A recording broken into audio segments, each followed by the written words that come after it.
Ableton Move, what can it do and is it for you? Let's have a look. So let's have a little look around the unit. So I'm plugging this in here so you can hear it. You can get audio in here to sample and do recordings. I'll show you that later. USB-A, so you can go in, you can put a keyboard in. I'll plug one in shortly. And you can also send MIDI out. I've made a quick video on sending MIDI to a Moog, so have a look at that. And then this is USB-C, which is currently the power. If I unplug it, you can see that it's going to computer and it's also the power. So anyway, so this is when you first open it, you'll have this screen. Now I'm going to use this key, which is like a shift key, which exposes all the things you can get into. So I'm not going to go into too much detail. I'll do that on another video. So if I press shift, I go to here. This is like set overview. And I'll do a complete new one. So press this one, empty set. And what it does, it generates a random configuration of instruments, which usually is a drum kit, some sort of bass, pad and a bass line or something like that. Different every time. Obviously you can change them if you want. It's just there to sort of get you started making music. So let's quickly have a look. This is selecting tracks. So it's got so inside here is an operating system. It isn't Ableton Live. It's kind of two of the synths. You've got drift and wavetable. You've got the drum racks and you've got sampler. So anything that you make on here, you can upload to the cloud and you can carry on playing in Ableton Live. It does come with Ableton Live 12 intro as well. So I'm selecting these sounds and you've got, and the pads are pretty cool actually. I've played all kinds of pads. I've got a push over here with the MPE and stuff like that. But these pads, if I go to the drum kit, I mean, I'm no finger drummer, but you know, you can really sort of get some really good action with them. So the pads are great. And currently you can see it's set across. Now these are in octaves, which is the same as going. So if I want to change the key, I'm going to hold shift down, press this one, and you see it's in key. So it's in key, only displays the notes from whatever key selected. So in this case, it's D minor. If I'm playing chords or something, I do prefer to do it chromatically because you can see the octaves or the tonic, the root note. But it means you can play sort of chords. So all the notes that are illuminated are the ones from the key, but you can play different ones. So these are the track selections, and let's just change the kit, for example.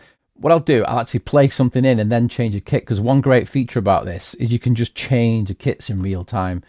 You can use capture, if you've ever used capture before. Again, it's the same on Note and in Ableton Live. It means you can play something and then think, I wish I'd recorded that, and then you can. So let me just play like a simple beat. And I hit capture. So I've got one bar here. 1, 2, 3, 4. You can put a metronome on. Hold this one. So it's not bad, but if I wanted to quantize it, hold shift and then quantize is there. Now I set the quantize to 100% before, just to make it. So I'll show you that. It's in one of the menus. So you can do that. And then if I play this, what I really liked about this was you can just click down here and go back and you can just switch out the whole kit really quickly. Move this along. So whilst I'm here, actually, you can use the jog wheel. That's the individual sample, and you get 2 effects per track. So let's go back to the kit. And there's some great kicks in here, these hybrid ones. So you can just, whilst it's playing, just move them. Change in real time. Big fan of that. And also, if I hold shift down here, and you see this button here, now this is called 16 pitches. The concept is here, you've got a drum rack. Find something. Well, there you go, it's like a pitch there. So this is kind of a vocal sample. So what you've got, your drum kit on this side, 16 pads, and you've got 16 pitches. So you've got...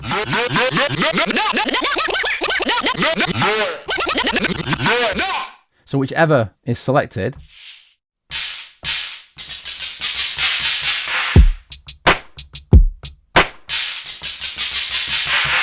So also things like repeat. If you're used to kind of a MPC workflow or even push these days, you can repeat notes. You've got your repeat rate. So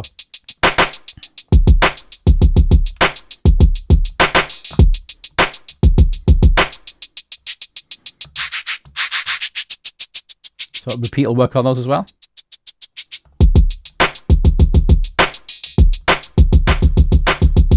So the repeat, obviously you can change it there if you want to just go quarter note, eighth note, triplets. And obviously you can record all this. Whilst we're here, actually, I'll just do, you can see the sequencer going across the bottom. So, I'll take the repeat off, actually. Repeat off. So say just a little shaker pattern if I play this. So I select the drum, whichever you select, you can then sequence. So I'll just go like that.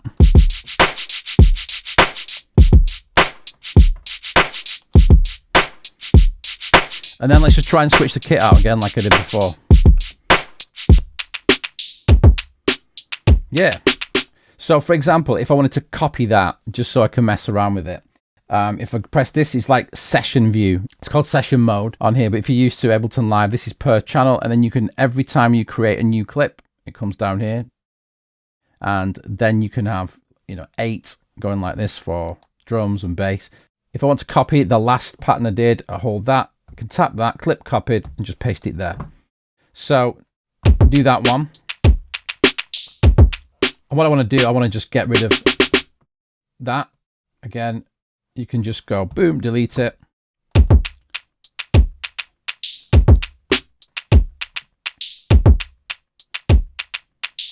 So I deleted that snare from that clip, and then what I'm going to do now, if I'll put the repeat back on, for example, and go, right, I want to repeat this 16ths.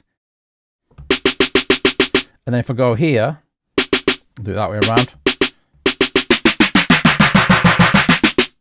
And if I record that, so hit record, it'll record my automation as well.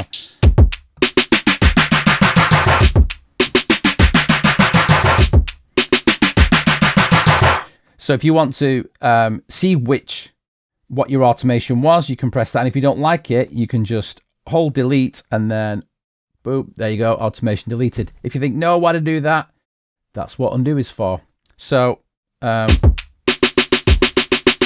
but I actually changed your mind, I want it back. So there you go.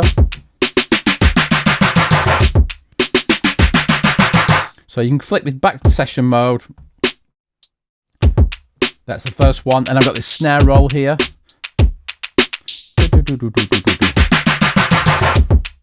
Get the idea? It's honestly so easy. Just try it. So bass.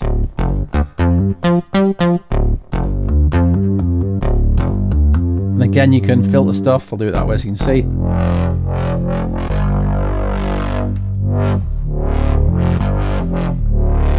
So I could play that. What I'm going to do, I'm just going to sort of sequence it. So whatever you hold down here, this moves along. So if I do that, I'm going to start playing it.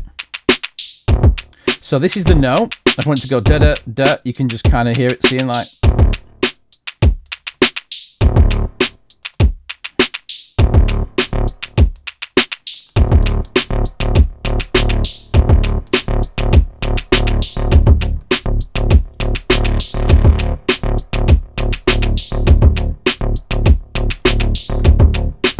So you could just keep building patterns up.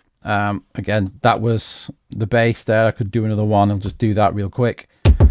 So if I just want to play along with it, I can set loop length 1 bar, and I can just hit record, and I know it's only going to go 1 bar, and I can see where it is. I don't need the metronome.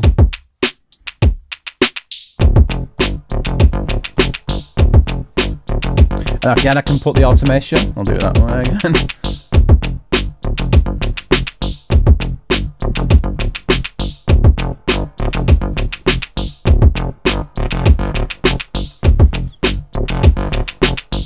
In this case of the sampler, you can either load a sample, but if you want to just record something into it's a little microphone here. Let me just show you. You Can you see that there? There's a little microphone here, or you can record. And all you need to do is you hit record here. It says press pad. You can resample, which is internally, you can resample what's playing onto a pad. Or you can use the microphone, which you can see is moving now. And you can record either onto a whole new sampler track or record into a pad on the drum rack. So there's just tons of flexibility just to get things going really quick. So this is sampling just me now. You can see it's moving up and down. So as soon as I hit a pad, 1, 2, 3, 4, and then play it. 1, 2, 3, 4. As soon as you do that, you can then look at, you can 1, 2, 1, 2, 3, 4. You can do all that stuff, 1, 2, 3, and you can 4. see the waveform there, where it starts from. So it doesn't use time stretching. It uses the old school sampling. So as you raise pitch, speed goes higher. But, you know, depends on how long you're using samples for. But if I wanted to resample stuff, I could resample all of that just onto one pad if I wanted to. So if I press record again, and then this time resample, so then it's waiting for me to do that. As soon as I press that pad, and I press it again, so now, so if you imagine you connect something here, like an iPhone or something like that coming in, you can sample from that. So as soon as you plug a jack into there, it knows as an external input. So when you press record, you've got resampling, the mic, or line in. So if any of you are like creative samplers, and you could take this out into the wild and you can record sounds, Foley, things like that, play them straight away, or build a drum rack up. It's pretty mind-blowing what you can do, really. And obviously the beauty of this is, if you are an Ableton Live user, all you need to do is set it up in the cloud. So go here, connect it to there. Cloud is off at the moment. If you turn that on, you go to move.local in your browser and it'll connect. So I'll show you that now. If I just do this, all you type is, and I've just done it to try it, but it'll probably come up again. So it's move.local. And it's actually, you need to put move.local /, and then it opens the Move Manager. Now it's asking you the information, enter the code to continue, and we should find, yes we do. This means that I go at 755092. And then what will happen is, on here you can see, I'll actually connect it on the computer so you can see it, but it's pretty good on the phone actually. And you can see all these tabs, but I'm just going to switch to a screen grab so you can see it. So this is Move Manager on this bigger screen. If you go to sets, this is where, like, that's what we were creating before. And if you go here, you can download it. So you probably didn't see that, but I was using Safari and it just jumped down. So that's basically downloads the A.BL set, which you can then open in Live. These sets can be interchanged from Note app, Ableton Note, and Move. So you can kind of work on something on the phone, and then you can do it on the Move, and then ultimately you would end up in Ableton Live. So also you can rename them, because obviously it's easier to type on the keyboard. And this is interesting as well. You can export as audio. You click on this and you can export stereo audio file as a WAV or an MP3. Amazing. And this is the bit I like, samples here. And you click on upload, you can browse or drag samples into the browser and it will send them over to the Move. Also, you have a settings tab at the top, and this is where you activate your Ableton Cloud account. This one I haven't done straight away, but if I do that, it'll take me to the login page. And that's where you'd log in to your account so that you can upload and share sets between Ableton Live, Move, and Note. So is this for you? Well, if you are someone who is always making music, likes to get ideas down fast, and then take these ideas and take them to the studio and finish them off, then this is definitely something for you. If you're already an Ableton Live user and you're used to the workflow, this kind of just brings it even closer, and again, away from the studio where sometimes the best ideas happen. If you want to collect sounds like Foley or found sounds, sequence them and do all kinds of things, then it's also for you.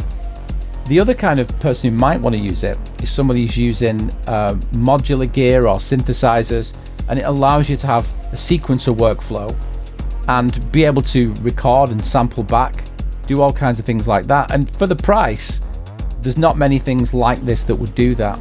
Also, it does come with Ableton Live intro. So if you're new to this, it's also going to really open doors for you. You can start by just putting simple chords and beats down, and then expand it, open the software, upload it to the cloud.